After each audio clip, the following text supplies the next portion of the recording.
नमस्कार दोस्तों, मैं एडवोकेट विष्णुधारी सी लीगल चैनल में आप सभी दर्शकों का स्वागत करता हूं। मैं प्रत्येक रविवार को प्रश्नोत्तरी का वीडियो बनाना शुरू किया हूं, जिसमें आपके द्वारा कमेंट में किए गए प्रश्नों का उत्तर मैं देने का भरसक प्रयास करता हूं। दोस्तों आइए, अब बिना समय गंवाए आपके प्रश्नों के एक एक करके उत्तर देने का प्रयास करूँ। पहला प्रश्न है दोस्तों लक्की परिहार जी का। इन्होंने अपने प्रश्न में कहा, मेरे पिताजी को उनके पिताजी से कुछ संपत्ति विरासत में मिली।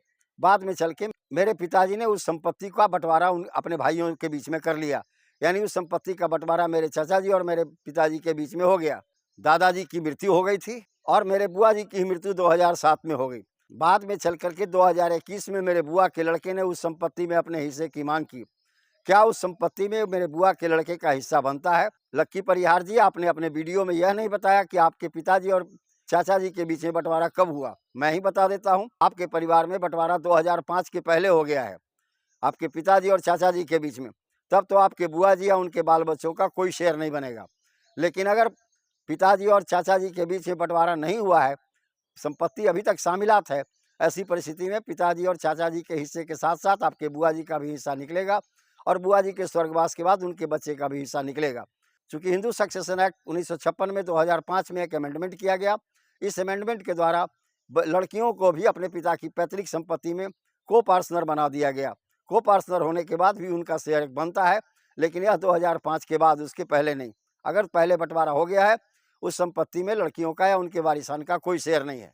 अगला प्रश्न है सागर जी का। इन्होंने अपने प्रश्न में कहा कि सर जी, सिविल प्रोसीजर कोड का ऑर्डर 2 रूल 2 क्या है? उत्तर में मुझे कहना है, सागर जी, सिविल प्रोसीजर कोड का ऑर्डर 2 रूल 2 यह प्रावधान करता है कि एक क्लेम के अंदर जितने भी तरह के दावे हों, एक ही दावे में संपूर्ण कर लिया जा सके।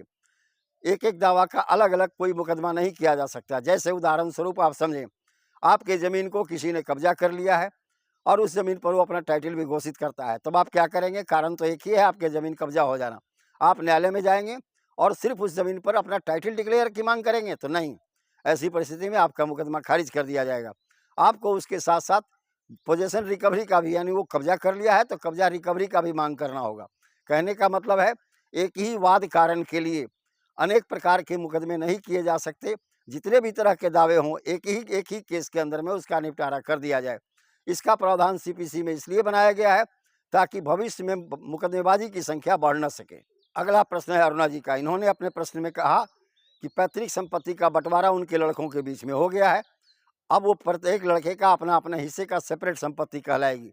तो क्या कोई एक लड़का अपने उस सेपरेट शेयर का अपने किसी एक बेटी के पक्ष में हक त्याग कर सकता है? आपके प्रश्न के उत्तर के बारे में मुझे कहना है, हक त्याग हमेशा शामिलात परिवार में किया जाता है, किसी एक व्यक्ति के नहीं।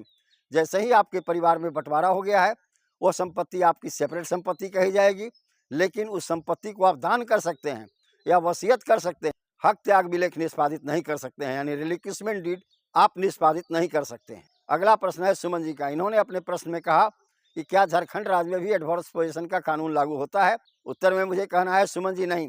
झारखंड राज्य में छोटा नागपुर लैंड टेंडेंसी एक्ट और Santhal Pargana land tendency act हर झारखंड वासी को, यानी आदिवासी समाज को, उनके लैंड की प्रोटेक्शन करता है। उनके ज़मीन पर एडवर्स पोजीशन का सिद्धांत लागू नहीं होता। अगर आप उनके ज़मीन को 100 साल भी कब्जा करके रखे हुए हैं, फिर भी वह ज़मीन आपका नहीं होगा एडवर्स पोजीशन के आधार पर।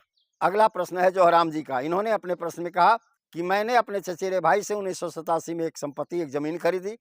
1993 में उस ज़मीन पर मैंने एक मकान बनाया। 2021 में जब उस संपत्ति का म्यूटेशन अपने नाम पर कराने में तहसीलदार के ऑफिस में गया, तो वहाँ मेरे चचेरे भाई के जो दूसरे भाई हैं, उन्होंने ऑब्जेक्शन किया कि यह संपत्ति बिना मेरी सहमति के मेरे भाई ने बेचा था, इस संपत्ति में मेरा भी हक है। क्या अब उसका यह दावा जायज़ है? उत्तर में मुझे कहना है, जौहराम जी, नहीं, उनका दावा जायज़ नहीं है। चूँकि संपत्ति आपने खरीदी है अपने चचेरे भाई से 1987 में, उस समय उनको जानकारी हो गई होगी, या 1993 में जिस समय उस संपत्ति पर आपने मकान बनाया, उस समय तो चचेरे भाई के जो भाई हैं उन्हें जानकारी हो गई होगी। इंडियन लिमिटेशन एक्ट का आर्टिकल 59 कहता है, 59 कहता है कि कोई भी रजिस्टर्ड डीड से अगर कोई संपत्ति बेच दी गई हो, उस डीड को चैलेंज करने की समय सीमा 3 साल है, या जिस दिन से जानकारी हो उस दिन से 3 साल है। बेची गई संपत्ति 1987 में 1990 तक उन्हें केस करने का अधिकार था, दावा करने का अधिकार था। या 1993 में जब आप मकान बना रहे थे, उस समय भी आपके चचेरे भाई के भाई को जानकारी हो गई थी। उस समय भी वो चाहते तो मुकदमा कर सकते थे और 93 से लेकर 96 के बीच में मुकदमा करके अपने हिस्से को प्राप्त कर सकते थे। लेकिन अब उनका मुकदमा टाइम बार्ड हो जाएगा, इसके आधार पर खारिज कर दिया जाएगा। अगला प्रश्न है एसके साहब का। इन्होंने अपने प्रश्न में कहा, किसी भी सिविल केस में रिटन स्टेटमेंट फाइल हो जाने के बाद कोई भी व्यक्ति काउंटर क्लेम फाइल कर सकता है? उत्तर में मुझे कहना है कि जी हाँ एसके साहब, काउंटर क्लेम फाइल कर सकता है। काउंटर क्लेम फाइल करने की समय सीमा इस सेटलमेंट ऑफ इशू तक है, यानी रिटन स्टेटमेंट दाखिल करने के बाद एक एडीआर होता है, एडिशनल डिस्प्यूट रेजोल्यूशन, जो सेक्शन 89 सीपीसी के अंदर होता है, जिसके अंदर में आप बैठ करके आप इसी समझौता कर लेते हैं। अगर समझौता नहीं किए तो बाद में चल के इशू सेटल होता है। ये किन किन बिंदुओं पर दोनों पक्षों के बीच में विवाद है, इशू सेटलमेंट तक प्रतिवादी को यह अधिकार है कि वो अपना काउंटर क्लेम न्यायालय में प्रस्तुत कर सकता है। दोस्तों, इस प्रकार मेरा यह वीडियो यहीं संपन्न हुआ। अगर मेरा यह वीडियो आपको पसंद आया हो तो आप इसे लाइक करें, सब्सक्राइब करें, अपने साथियों को शेयर करें। धन्यवाद।